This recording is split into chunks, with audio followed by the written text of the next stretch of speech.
रामायणामध्ये रामचंद्र प्रभूंनी वालीला मारलं आणि वालीला मारल्यानंतर वालीची पत्नी तारा रामचंद्र प्रभूंशी भांडते, प्रभू तुम्ही हे चांगलं केलं नाही, तुम्ही माझ्या समोर माझ्या नवऱ्याला मारलं हे चांगलं केलं नाही.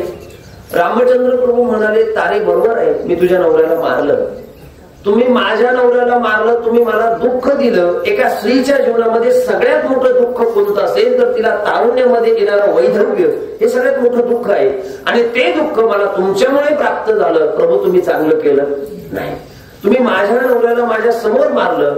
रामचंद्र प्रभूंनी दिलेलं उत्तर गोड आहे. रामचंद्र प्रभू म्हणाले, तुझ्या नवऱ्याला मी मारलं इथपर्यंत मला मान्य आहे, पण तुझा नवरा देहाच्या दृष्टीने मेला की आत्मस्वरूपाच्या दृष्टीने मेला? मरण देहाला असतं का आत्म्याला असतं? तुमच्याकडे कसं शिंगायला? मरण देहाला, मरण आत्म्याला नाहीये ना. आत्मा कसा आहे? अविनाशी, अमर आहे. नैनम छिंदंती शस्त्राणी नैनम दहती पावक. तो तोडल्या जात नाही, जाळल्या जात नाही, पुरल्या जात नाही, त्याचा नाश होत नाही.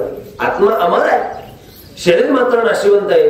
रामचंद्र प्रभू म्हणाले, तुझा पती मेला आत्मतत्वाच्या दृष्टीने मेला की तुझा पती देहाच्या दृष्टीने मेला? याचं उत्तर आहे का? रामचंद्र प्रभू म्हणाले, तुझा पती आत्मस्वरूपाच्या दृष्टीने मेला असं तुला म्हणायचं असेल तर तो आत्मा येऊन मला मिळालाय. ममाई अंश जीव लोकी. गीतेमध्ये भगवान बोलतात ना, तो अंश माझ्या स्वरूपात.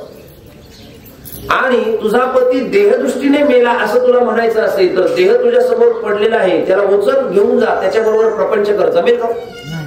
नाही. अमर आहा अमर आहा, खरे की पहा खोटे. आणि म्हणून मरण हे देहाला आहे. या देहाबद्दल आपल्या अंतःकरणामध्ये आसक्ती अपेक्षा असू नये.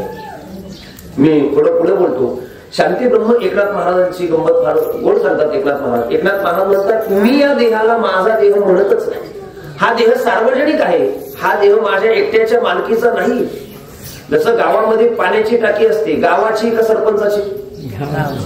गावातली ग्रामपंचायत सरपंचाची का गावाची?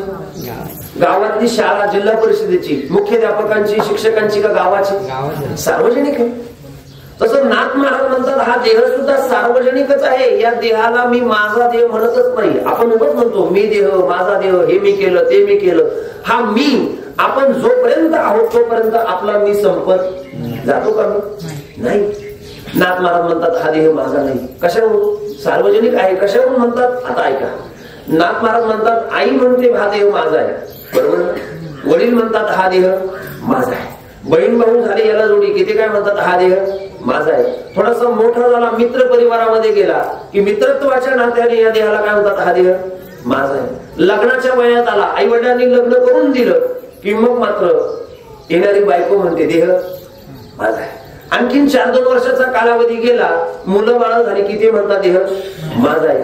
आता शेवटची 2 वाक्य सांगतो. जोपर्यंत जिवंत आहे तोपर्यंत या देहातला जो आत्मा आहे ना, तो सतत काय म्हणतो? देह माझा, देह माझा. आता शेवटचं वाक्य महत्वाचं आहे. चिता असते ना, चिता आपण इथेच स्मशानभूमीत, त्या चितेवरचा जळणारा अग्नी सुद्धा म्हणतो हा देह कुणाचा आहे, बरोबर आहे. पण नाथ महाराज म्हणतात, जर एवढे जण जर ह्या देहाचे वाटेकरी असतील तर मी तरी का म्हणावं हा देह माझा आहे? देह काय खरा, देह संबंध पसारा हा कधी ना कधी जाणारा आहे, निश्चित जाणार आहे. त्याच्या आसक्तीमध्ये अपेक्षेमध्ये माणसाने गुंतू नये.